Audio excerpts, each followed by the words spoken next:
So welcome to our channel pharma unit guys. ये video में हम देखने वाले नेजल प्रिपरेशन वाले चैप्टर को। ये chapter first year D pharmacy के फार्मास्यूटिक सब्जेक्ट का काफ़ी इंपॉर्टेंट चैप्टर है। इस वाले चैप्टर के पहले हमने टॉपिकल प्रिपरेशन के पूरे टॉपिक्स को ख़त्म कर दिया है। और अगर अभी तक आपने इन टॉपिक्स को नहीं देखा है जो कि आपके एग्जाम पॉइंट ऑफ व्यू काफ़ी ज़्यादा इंपॉर्टेंट है, तो आपको इन वीडियो के प्लेलिस्ट का लिंक डिस्क्रिप्शन बॉक्स में मिल जाएगा। वहाँ से जाके आप वो वीडियो भी देख सकते हैं एंड उस पर्टिकुलर वीडियो लेक्चर के जो पीडीएफ नोट्स है वो भी आप फ्री ऑफ कॉस्ट डाउनलोड कर सकते हैं। सो नेजल प्रिपरेशन के डेफिनेशन को देखने से पहले हम सबसे पहले एक इंपॉर्टेंट पॉइंट देख लेते हैं। जैसे कि आप ये फर्स्ट डायग्राम में देख रहे हैं, इसको हम बोलते हैं नोज, जो कि हमारे बॉडी का एक इंपॉर्टेंट पार्ट है। और ये जो नोज होता है ना, इस नोज के अंदर की कैविटी को, जैसा कि आप ये सेकेंड डायग्राम में देख रहे हैं, इसको हम बोलते हैं नेजल कैविटी। तो ये नेजल कैविटी को हम नेजल रूट भी बोलते हैं। तो यहाँ पे आपको 2-3 पॉइंट याद रखना है। इस रूट को हम बोलते हैं नेजल रूट, और ये कैविटी होता है एक, जिसको हम बोलते हैं नेजल कैविटी, जो कि हमारे नोज के अंदर प्रेजेंट होता है। तो हम डेफिनेशन देख लेते हैं नेजल प्रिपरेशन का। Nasal preparation are the medicinal dosage form that are applied in the nose और nasal cavity to treat certain conditions such as nasal infection, nasal congestions and nasal irritation। सो अगर हम बात करें nasal preparation के definition की, तो nasal preparation ये एक मेडिसिनल डोसेज फॉर्म होता है जिसको हम ज़्यादा करके अपने नोज के अंदर या फिर नेजल कैविटी के अंदर अप्लाई करते हैं। जिसके वजह से क्या होता है, हमारे नेजल कैविटी के अंदर जो डिजीज़ होती हैं, जो नेजल इन्फेक्शंस होती हैं, नेजल कंजेशन होता है या फिर नेजल इरिटेशन होता है, ये सब प्रॉब्लम क्या होता है, अच्छे तरीके से ठीक हो जाता है। सो ये तो था definition of nasal preparation. Hope आपको अच्छे तरीके से समझ गया होगा। नेक्स्ट हम देख लेते हैं advantages of nasal preparation. The drug which are not absorbed orally can be administered in the form of nasal preparation. So बहुत सारे ड्रग ऐसे होते हैं जो माउथ के जरिए हमारे बॉडी के अंदर अच्छे तरीके से एब्जॉर्ब नहीं हो पाते हैं। तो अगर वैसे ड्रग को हमने नेजल प्रिपरेशन के फॉर्म में कन्वर्ट कर दिया तो वो ड्रग हमारे बॉडी के अंदर नेजल रूट के जरिए अच्छे तरीके से एब्जॉर्ब हो जाएगा। Bioavailability of drug is good. So जो भी ड्रग नेजल प्रिपरेशन के अंदर होते हैं उसकी जो बायो अवेलेबिलिटी होती है वो काफ़ी अच्छी होती है। अब यहाँ पे जो आपको ये वर्ड दिख रहा है बायो अवेलेबिलिटी, इसका मतलब हमने हर एक लेक्चर में देखा हुआ है, यानी कि जो कोई भी ड्रग हमारे बॉडी के इंटरनल सिस्टम में, हमारे बॉडी के ब्लड के अंदर कितने अमाउंट में प्रेजेंट है अपना एक्शन दिखाने के लिए, उसी को हम बोलते हैं बायो अवेलेबिलिटी ऑफ ड्रग। और नेजल प्रिपरेशन की जो बायो अवेलेबिलिटी होती है वो काफ़ी अच्छी होती है। They show rapid drug absorption. So nasal preparation हमारे बॉडी के अंदर एकदम रैपिड एब्जॉर्प्शन दिखाता है। Onset of action is very quick. So nasal preparation का जो ऑनसेट ऑफ एक्शन होता है वो काफ़ी क्विक होता है, काफ़ी फास्ट होता है। यानी कि नेजल प्रिपरेशन को हम जैसे ही अपने नेजल कैविटी के अंदर इंसर्ट करेंगे, एडमिनिस्टर करते हैं, वैसे ही नेजल प्रिपरेशन क्या करता है, अपना एक्शन हमारे बॉडी के अंदर दिखाना चालू कर देता है। Administration of drug by nasal preparation are very easy. So nasal preparation को हमारे बॉडी के अंदर एडमिनिस्टर करना काफ़ी आसान होता है। Nasal preparation have high stability. So nasal preparation की जो स्टेबिलिटी होती है वो काफ़ी अच्छी होती है। सो ये तो था advantages of nasal preparation. Next हम देख लेते हैं डिसएडवांटेजेस ऑफ नेजल प्रिपरेशन।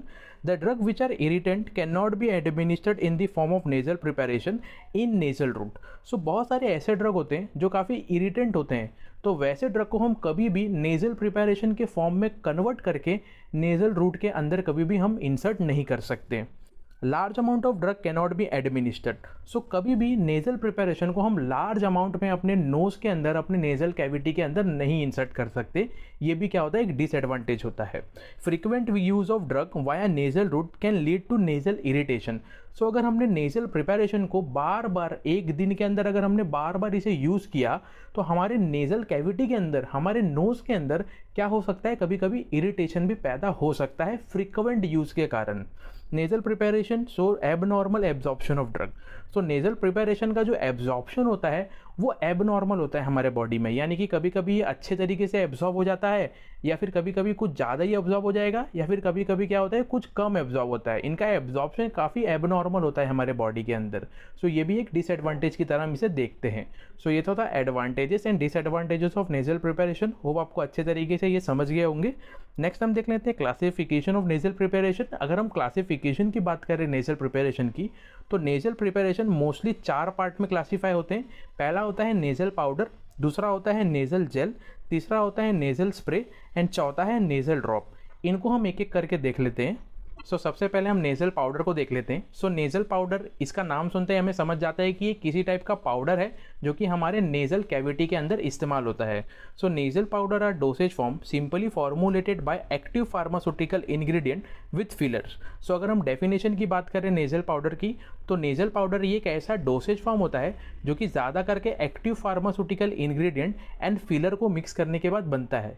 यानी कि जब हम एक्टिव फार्मास्यूटिकल इंग्रेडिएंट को किसी फिलर के साथ अच्छे तरीके से मिक्स कर देते हैं तो हमारा जो नेजल पाउडर है वो वहाँ पे बन के रेडी हो जाता है।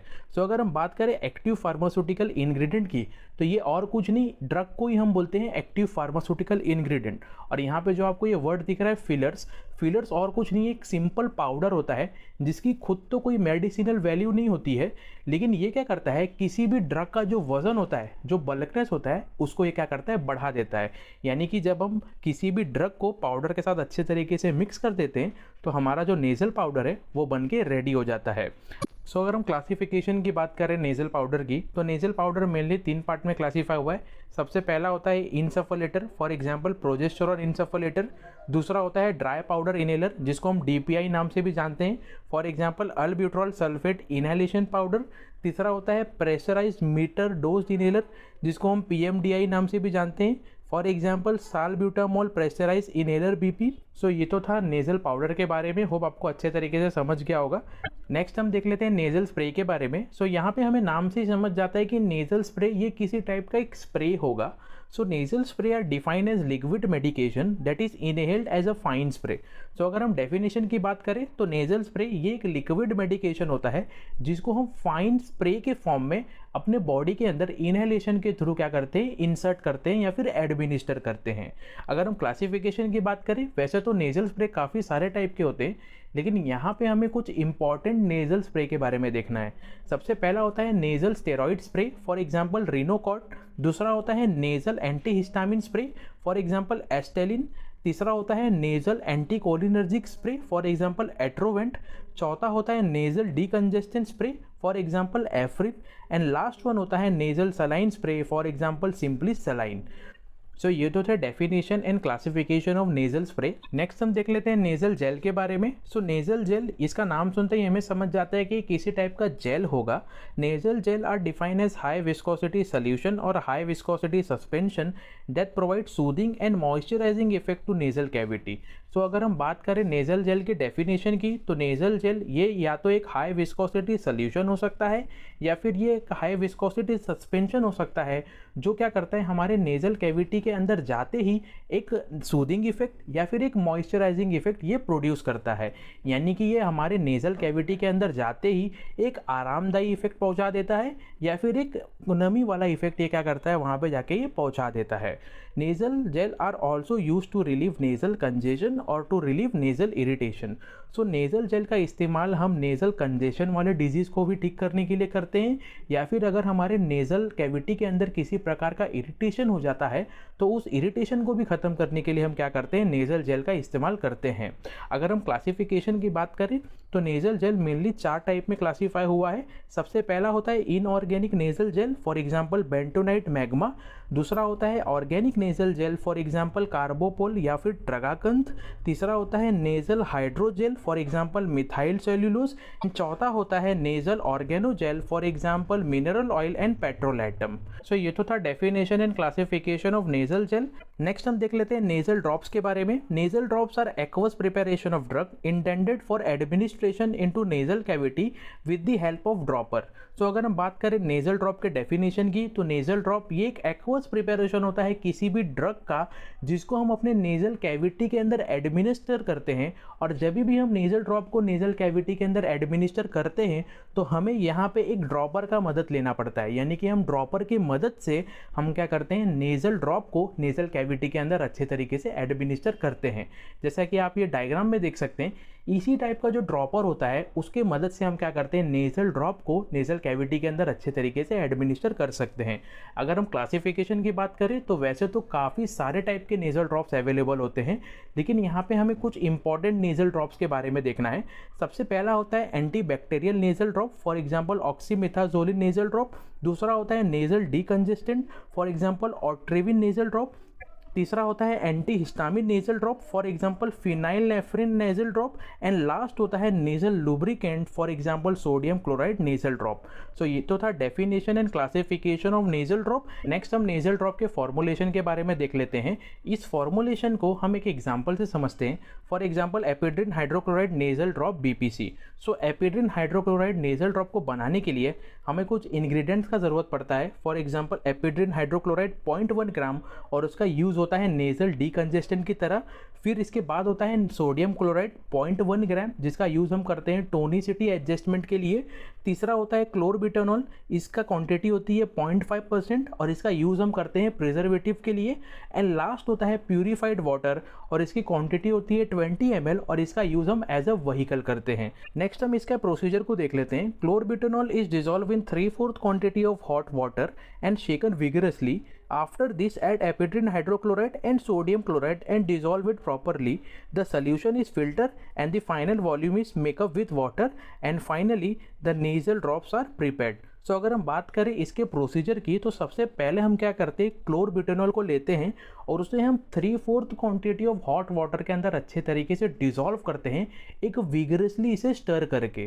फिर जैसे ही हमारा क्लोरबिटानॉल हॉट वाटर के अंदर डिसॉल्व हो जाएगा, नेक्स्ट स्टेप में हम क्या करते हैं, एपिड्रिन हाइड्रोक्लोराइड को लेते हैं एंड सोडियम क्लोराइड को लेते हैं। इन दोनों को हम क्या करते हैं, अच्छे तरीके से डिसॉल्व कर देते हैं। अब जैसे ही हमारा ये पूरा का पूरा एक मिक्सचर रेडी हो जाएगा, इस मिक्सचर को हम क्या करते हैं, फिल्टर करते हैं। और लास्ट स्टेप में हमारा क्या होता है, फिल्ट्रेशन के बाद यहाँ पे हम वॉल्यूम मेकअप कर लेते हैं, यानी कि हमें जितना वॉल्यूम चाहिए होता है उतना वॉल्यूम हम वाटर के ज़रिए मेकअप कर लेते हैं। और लास्ट स्टेप में हमारा जो नेजल ड्रॉप होता है वो यहाँ पे बन के रेडी हो जाता है। सो नेक्स्ट हम नेजल ड्रॉप के स्टोरेज के बारे में देख लेते हैं। Nasal drops are packed in coloured glass bottle और plastic container and supplied with dropper. They are stored in cool and dry place. So अगर हम स्टोरेज की बात करें नेजल ड्रॉप की, तो नेजल ड्रॉप को हम ज़्यादा करके पैक करके रखते हैं एक प्लास्टिक या फिर एक ग्लास कंटेनर के अंदर, और इसके साथ हमें ड्रॉपर भी देना पड़ता है, और इसे हम स्टोर करके रखते हैं कूल एंड ड्राई प्लेस पे। सो ये तो था नेजल ड्रॉप्स के बारे में। होप आपको अच्छे तरीके से नेजल ड्रॉप का पूरा पॉइंट अच्छे तरीके से समझ गया होगा। नेक्स्ट हम देख लेते हैं quality control test for nasal preparation, यानी कि जो भी नेजल प्रिपरेशन हमने बना के रेडी किया हुआ है उस नेजल प्रिपरेशन की क्वालिटी कैसी है। तो इसको चेक करने के लिए कुछ टेस्ट होते हैं। सबसे पहला टेस्ट होता है appearance test. With visual inspection the colour and appearance of nasal preparation can be examine. So अगर हम बात करें अपीयरेंस टेस्ट की, तो अपीयरेंस टेस्ट के अंदर हम क्या करते हैं, अपने विजन के जरिए, हम अपने आंखों के जरिए बने हुए नेजल प्रिपरेशन का जो कलर होता है और जो फिजिकल अपीयरेंस होता है उसे हम अच्छे तरीके से एग्जामिन करते हैं। नेक्स्ट टेस्ट होता है pH test. pH of the nasal preparation can be examined by pH paper और by pH meter। सो अगर हम बात करें pH टेस्ट की, तो नेजल प्रिपरेशन का जो pH होता है उसे या तो हम pH पेपर के जरिए या फिर pH मीटर के जरिए हम अच्छे तरीके से चेक कर सकते हैं। तीसरा होता है viscosity test. Viscosity of nasal preparation can be examine by using viscometer. So अगर हम विस्कोसिटी टेस्ट की बात करें, तो किसी भी नेजल प्रिपरेशन की जो विस्कोसिटी होती है उसको हम विस्कोमीटर के जरिए अच्छे तरीके से चेक कर सकते हैं। नेक्स्ट टेस्ट होता है angle of repose. This test is particularly use for nasal powder. The angle of repose for nasal powder is measured via fixed cone height method. So अगर हम बात करें एंगल ऑफ रिपोज की, तो angle of repose ये एक ऐसा test होता है जिसको हम ज़्यादा करके नेजल पाउडर के क्वालिटी को चेक करने के लिए डिटरमाइन करते हैं। तो ये जो एंगल ऑफ रिपोज होता है किसी भी पाउडर का, इसको हम फिक्स्ड कोन हाइट मेथड नाम के टेस्ट से क्या करते हैं, अच्छे तरीके से चेक करते हैं। नेक्स्ट टेस्ट होता है Carr's compressibility index test. Carr's compressibility index is an indication of the compressibility of powder. It is use for nasal powder. So अगर हम बात करें कार्स कॉम्प्रेसिबिलिटी इंडेक्स टेस्ट की, तो ये भी टेस्ट ऐसा टेस्ट होता है जिसके ज़रिए हम नेजल पाउडर के क्वालिटी को चेक करते हैं। तो इसके अंदर हम क्या डिटरमाइन करते हैं कि हमारे पाउडर को हम किस हद तक कॉम्प्रेस कर सकते हैं, किस हद तक दबा सकते हैं, वो क्या करते हैं, हम कार्स कॉम्प्रेसिबिलिटी इंडेक्स टेस्ट के अंदर अच्छे तरीके से चेक करते हैं। नेक्स्ट टेस्ट होता है mean delivered dose test. The mean delivered dose measure the amount of medication delivered to the patient. So mean delivered dose test के अंदर हम क्या करते हैं, ये मेजर करते हैं कि कोई भी कंटेनर के अंदर से नेजल प्रिपरेशन कितने अमाउंट में निकल रहा है और पेशेंट के पास जा रहा है, वो क्या करते हैं, हम मीन डिलीवर्ड डोज टेस्ट के अंदर चेक करते हैं। यानी कि अगर मेरे पास एक नेजल स्प्रे है और उस नेजल स्प्रे को प्रेस करने के बाद उस नेजल स्प्रे के अंदर से कितने अमाउंट में नेजल स्प्रे निकल रहा है और पेशेंट के बॉडी के अंदर जा रहा है, उस क्वांटिटी को हम क्या करते हैं, इस टेस्ट के अंदर चेक करते हैं। नेक्स्ट टेस्ट होता है sterility test. It is an important test for nasal preparation. The method used is as per pharmacopoeial sterility test method. So अगर हम बात करें स्टेरिलिटी टेस्ट की, तो ये भी बहुत ही इंपॉर्टेंट टेस्ट होता है किसी भी नेजल प्रिपरेशन के लिए। तो ये जो स्टेरिलिटी टेस्ट होता है, इसके अंदर हम ये चेक करते हैं कि हमारे बने हुए नेजल प्रिपरेशन के अंदर किसी टाइप का माइक्रो ऑर्गेनिज्म या किसी टाइप का बैक्टीरियल ग्रोथ तो नहीं है।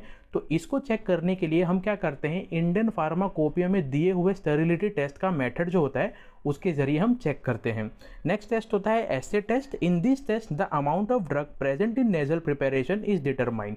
सो अगर हम बात करें एसे टेस्ट की, तो ये एक ऐसा टेस्ट होता है जिसके जरिए हम ये डिटरमाइन करते हैं कि हमारे बने हुए नेजल प्रिपरेशन के अंदर कितने अमाउंट में ड्रग प्रेजेंट है। सो ये तो था quality control test of nasal preparation. Hope आपको अच्छे तरीके से समझ गया होगा। यहाँ पे हमारा जो नेजल प्रिपरेशन वाला चैप्टर है वो अच्छे तरीके से खत्म हो जाता है। So thanks for watching this video guys. अगर आपको इस वीडियो से रिलेटेड किसी भी टाइप का क्वेश्चन होता है तो आप हमें कमेंट बॉक्स में पूछ सकते हैं, या फिर आप अपना डाउट हमें ईमेल भी कर सकते हैं। इंस्टाग्राम पे भी आप हमसे कनेक्ट हो सकते हैं। इंस्टाग्राम पे हमारा पेज है फार्मा यूनिट नाम से। और इस पर्टिकुलर वीडियो लेक्चर के नोट्स यानी कि नेजल प्रिपरेशन के नोट्स आप फ्री ऑफ कॉस्ट डाउनलोड कर सकते हैं। डाउनलोड करने का जो लिंक है वो आपको डिस्क्रिप्शन बॉक्स में मिल जाएगा। सो अब मिलते हैं हम नेक्स्ट वीडियो लेक्चर में।